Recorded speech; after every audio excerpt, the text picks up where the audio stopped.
Salut tout le monde, aujourd'hui on se retrouve pour une vidéo tuto pour faire le tuto de l'Appaloosa Capet. Alors excusez-moi pour la luminosité, pourtant il fait clair dehors, il est que 17h. Mais je sais pas, on voit pas très bien. Voilà, là on voit peut-être un peu mieux. Donc déjà pour ça il va vous falloir un cheval qui a déjà une robe de base. J'ai pas encore fait les crins puisque je le ferai après, ce sera mieux je pense pour l'Appaloosa Capet. Enfin en tout cas la queue. Voilà, donc il faut juste qu'il ait une robe de base. Donc là je vais le faire Appaloosa Capet B. Donc voilà, donc cette robe elle a été faite au pastel. Vous pouvez très bien la faire à l'acrylique, c'est comme vous le souhaitez. Et il vous faudra aussi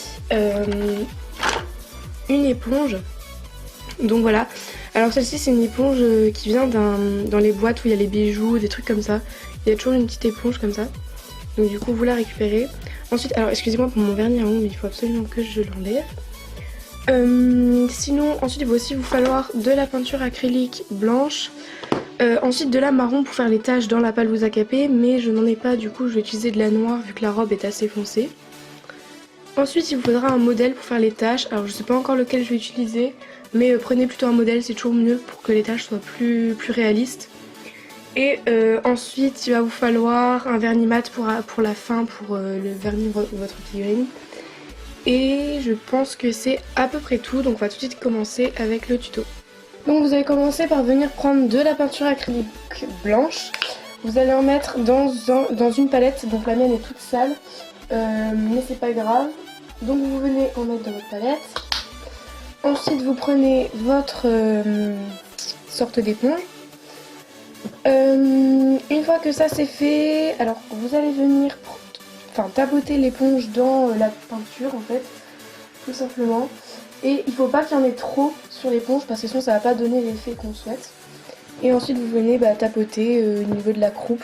Donc voilà, je vais me rapprocher. Donc vous tapotez juste au niveau de la croupe au début, puis après vous élargissez si vous voulez plus grand ou autrement.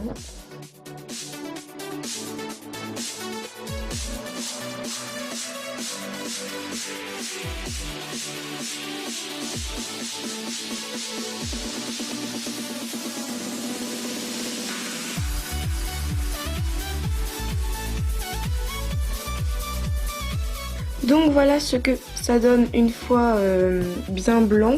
Donc j'ai fini par passer 2 couches en fait parce que c'était mieux, enfin voilà. Et j'en ai profité aussi pour faire une liste. Donc voilà.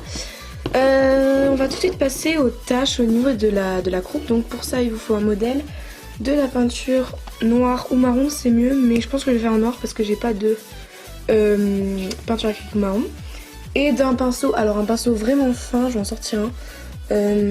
Comme ceci. Vous allez pas voir, il va pas me faire la macro si je mets pas ma main en dessous. Voilà, vraiment très fin pour pouvoir vraiment aller dans les détails. Donc voilà, je vous retrouve